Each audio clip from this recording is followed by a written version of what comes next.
The wind came up hard that March morning in 1947, driving sleet sideways across the Nebraska plains. Tom Hendricks stood in his doorway watching ice accumulate on everything it touched, and he knew his cattle were in trouble. His neighbor's barn, built just 2 years earlier by a contractor from Lincoln who thought he knew better than local wisdom, had its main doors facing directly into the northwest wind. Tom could see Miller's cattle huddled against the back wall, exposed to the full force of the storm. His own barn, built by his grandfather in 1893, faced southeast. His herd stood calm and dry inside, protected by 70 pounds of pine planking and 3 generations of hard-won knowledge about survival on the Great Plains. That difference in barn orientation wasn't luck or superstition. It was the result of brutal trial and error, of farmers watching livestock freeze, of hay rotting from moisture, of men risking their lives fighting barn fires that spread because someone built without understanding how wind and weather actually worked. Tom's grandfather had learned these lessons by watching his own father lose everything in the blizzard of 1888. The direction a barn faced could mean the difference between prosperity and bankruptcy, between life and death for both animals and the people who depended on them. Old farmers didn't build barns facing particular directions because of folklore or tradition passed down without thinking. They did it because weather in rural America was the single most powerful force in their lives, and the only way to survive it was to work with nature instead of against it. Every region had its own dominant wind patterns, its own weather threats, its own brutal teachers that showed farmers what worked and what killed. In the Great Plains, the northwest wind brought blizzards and bone-chilling cold. In the Midwest, summer storms roared in from the southwest with lightning that could burn a barn to the ground in minutes. In New England, nor'easters drove snow and rain with such force that barn doors facing east would be ripped from their hinges. Farmers learned these patterns the same way they learned everything else worth knowing, by paying attention to what hurt them and adapting so it wouldn't happen again. Tom had grown up hearing stories about the reasoning behind every building on their place. His grandfather positioned the main barn so its large doors opened to the southeast, because northwest winds dominated their weather 9 months out of the year. During blizzards, those killing winds that could drop temperatures to 40 below with wind chill, the solid north and west walls took the punishment. Snow piled up against those walls, actually adding insulation.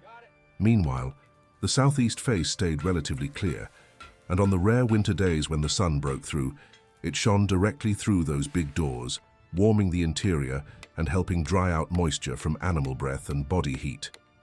The science behind it was simple but absolutely critical. Dairy cattle, the foundation of thousands of Midwest family farms, needed dry conditions to stay healthy. A wet barn was a diseased barn. Moisture in the air condensed on cold walls, dripped down into bedding, created perfect conditions for pneumonia and mastitis and a dozen other ailments that could destroy a dairy operation in a single season. By orienting the barn to maximize winter sun exposure and minimize wind-driven moisture, farmers created environments where their animals could survive and produce even in the harshest conditions. Tom's grandfather used to say that every gallon of milk his cows produced in February was thanks to the way that barn faced, and he wasn't exaggerating. But winter protection was only part of the calculation. Summer brought its own demands. The same southeastern orientation that protected against winter storms also caught the prevailing summer breezes from the south and southwest. Old farmers understood natural ventilation decades before anyone called it that. Hot, humid air from animals breathing and sweating rose naturally to the barn's peak. If you positioned the barn correctly and included proper venting along the ridgeline and in the gable ends, that hot air exhausted itself while cooler air flowed in through the main doors. Tom's grandfather had built ventilation cupolas on the barn's roof peak, positioned to create draw no matter which direction the wind came from.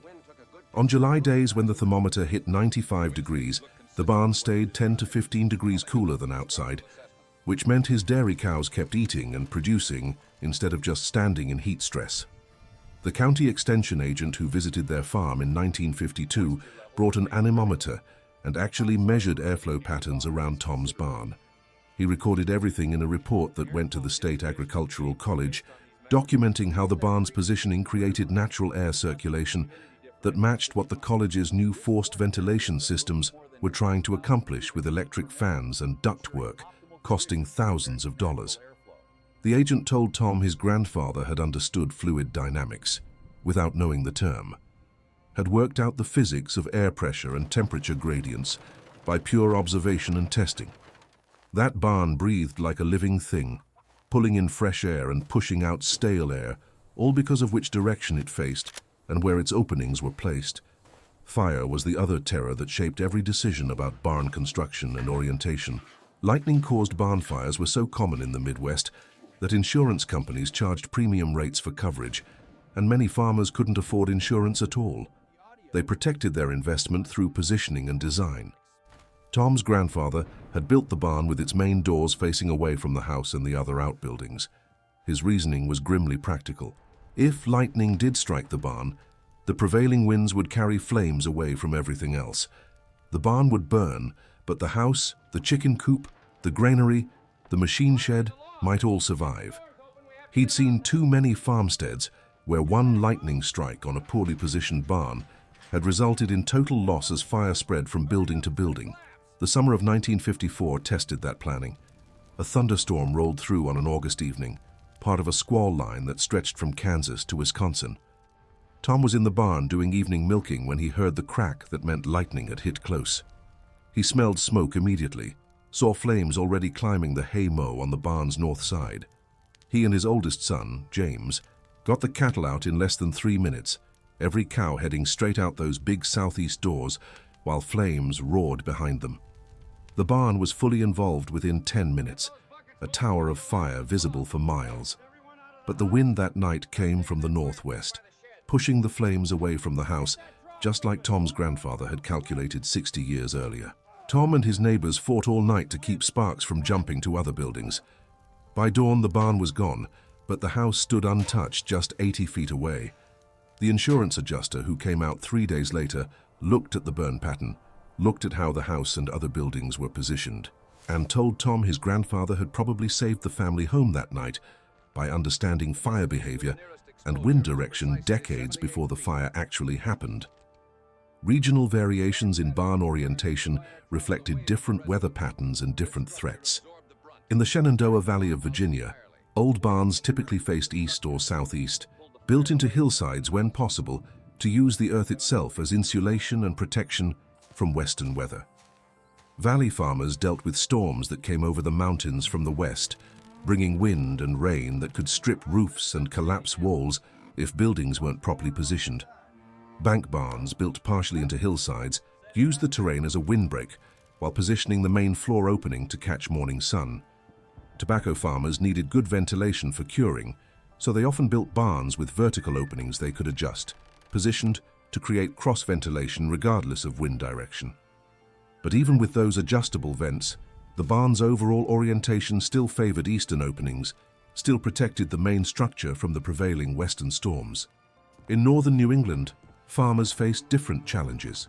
Winter storms came from the north and east, those nor'easters that could bury a farm under 6 feet of snow and keep it there until April.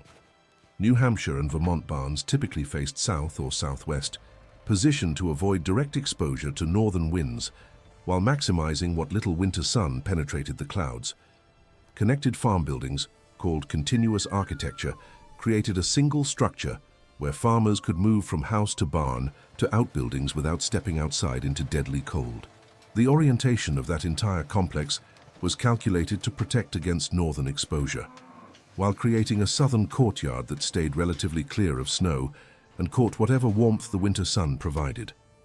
Tom's friend, Robert Chen, whose family had immigrated from Guangdong and established a truck farm in California's Central Valley in the 1920s, explained how his father had adapted these same principles to California conditions. The valley's summer heat was the main challenge, not winter cold. Robert's father positioned their barn and packing shed to face north, with the long axis running east-west.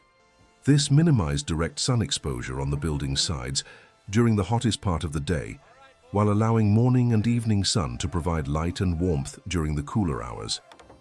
Ventilation openings were positioned to catch the delta breeze that flowed from the San Francisco Bay eastward through the valley every summer evening. creating natural cooling that kept produce fresh and workers comfortable. The difference between farmers who understood barn orientation and those who didn't could be measured in dollars and cents at the grain elevator every year. Tom's barn, properly oriented and ventilated, kept his dairy herd healthy enough that his culling rate averaged less than 10% annually. Miller, with his poorly positioned barn, consistently lost 15 to 20% of his herd to illness and poor production. Over a 30-cow operation, that difference meant 4 or 5 additional cows needing replacement every year at a cost of $200 each in the 1950s. That was $1,000 annually, enough to make the difference between a profitable year and going further into debt. But the financial impact went beyond just animal health. Hay storage was critical for any livestock operation, and moisture was hay's worst enemy. Moldy hay at best was worthless, at worst killed animals that ate it. Tom's grandfather had positioned the haymow in the barn's upper level, where rising warm air and good ventilation kept things relatively dry. The barn's orientation meant that even in humid summer weather, air movement through the structure prevented mold development. Tom could store hay from June cutting until February, feeding with minimal spoilage. Neighbors with poorly ventilated or incorrectly oriented barns often lost 20% of their hay crop to mold, sometimes more. On a farm that put up 200 tons of hay annually, losing 40 tons meant either buying replacement feed at premium winter prices or watching cattle lose body condition and production. Again, the difference between prosperity and failure often traced back to which direction the barn faced. The knowledge of proper barn orientation wasn't written down in books or taught in schools during most of the period Tom's grandfather was farming. It spread through observation, through helping neighbors with barn raisings, through the informal conversations at the grain elevator and the feed store where farmers shared what worked and what failed. When a farmer built a barn that functioned exceptionally well, neighbors paid attention. They measured the building, asked questions about positioning, incorporated those lessons into their own construction. When a farmer built poorly and suffered for it, that lesson also spread, teaching through negative example what not to do. Tom remembered attending a barn raising with his father in 1938 when he was 12 years old. 40 men showed up to raise the frame of Emil Kowalski's new dairy barn, a post and beam structure built from oak cut and milled on Emil's own property. Before the first timber went up, the older farmers stood in the foundation discussing orientation. Emil wanted the doors facing west because that was the most convenient access from his farmyard.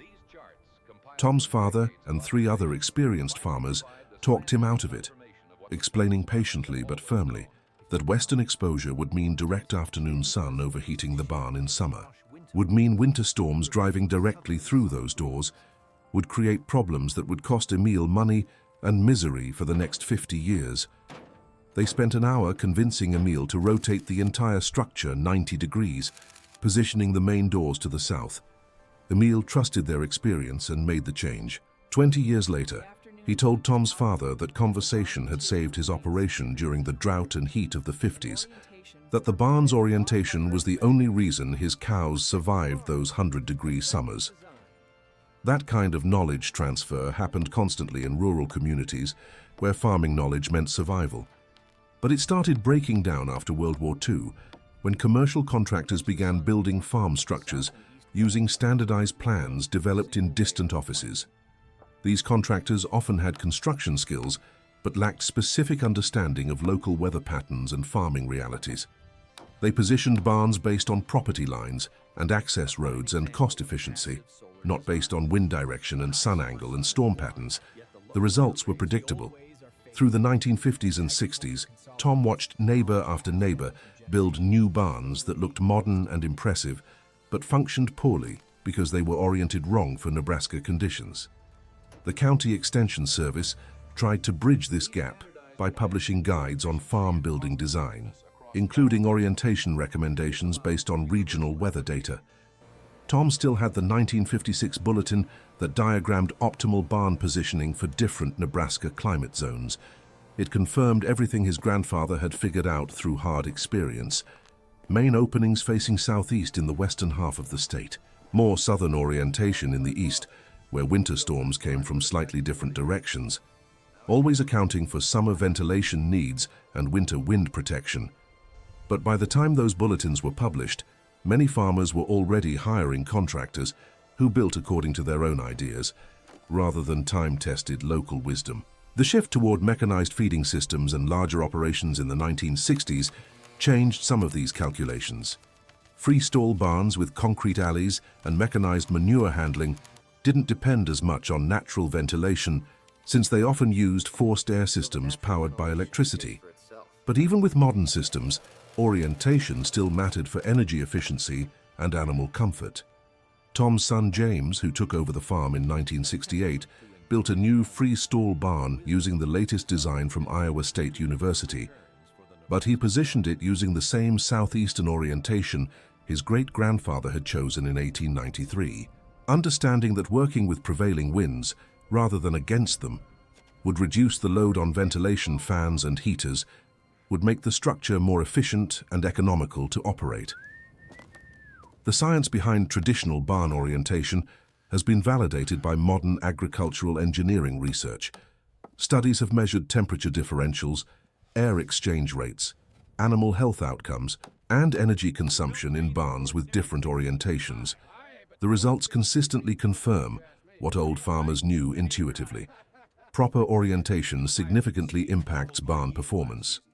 A University of Wisconsin study published in 1973 found that dairy barns oriented to minimize northwest wind exposure, while maximizing southern sun exposure in winter, maintained interior temperatures an average of 8 to 12 degrees warmer than incorrectly oriented barns without any additional heat input. That temperature difference translated directly to improved milk production and reduced feed requirements, because cows didn't need to burn as many calories maintaining body temperature. Similar research on summer ventilation showed that barns positioned to catch prevailing summer breezes achieved air exchange rates comparable to mechanical ventilation systems while using zero electricity. In an era of rising energy costs, that difference between natural and forced ventilation could amount to hundreds of dollars annually in electrical bills. The old farmers who positioned barns for natural ventilation weren't just following tradition, they were implementing sophisticated passive environmental control systems that modern engineers are still trying to fully understand and replicate. Wind direction data collected by the National Weather Service confirmed what farmers in each region had learned through observation. In the Great Plains, winds from the northwest quadrant dominated for 7 to 8 months of the year, with those winds carrying the coldest temperatures and most severe winter storms. Summer winds shifted more southerly, bringing heat, but also the air movement needed for cooling. Barn positioning that protected against winter winds while capturing summer breezes aligned perfectly with these documented patterns. In the Midwest, the pattern shifted slightly more toward western and northwestern winds in winter, with summer storms typically approaching from the southwest. Farmers adjusted barn orientation accordingly, creating regional patterns that matched climatic reality. The thermal mass effects of different building materials also interacted with orientation decisions. Stone barns, common in Pennsylvania and some other regions with good building stone, absorbed heat during the day and released it at night, moderating temperature swings. But stone barns needed careful orientation to avoid overheating in summer, when stone walls facing west absorbed afternoon sun and turned interiors into ovens. Pennsylvania German farmers typically built stone barns into hillsides facing south or east, using earth banking for insulation while avoiding western exposure. Frame barns lacked thermal mass but could be oriented for maximum airflow, using their lighter construction to take advantage of ventilation effects that stone barns couldn't achieve. Tom's grandfather had built the barn using a combination of strategies, all based on his understanding of how weather and building materials interacted. The north and west walls, taking the brunt of winter storms, were double-walled with sawdust insulation between the layers. The south and east walls were single thickness to allow faster solar warming. The roof overhang extended 4 feet past the walls on the south and east sides, providing rain protection for the doors and creating shade in summer when the sun was high, while still allowing low winter sun to penetrate deep into the barn interior. Every detail reflected careful observation of how the building would interact with seasonal sun angles and weather patterns. The decline of this knowledge base accelerated through the 1970s and 80s as more farms consolidated and traditional family farming continued to contract.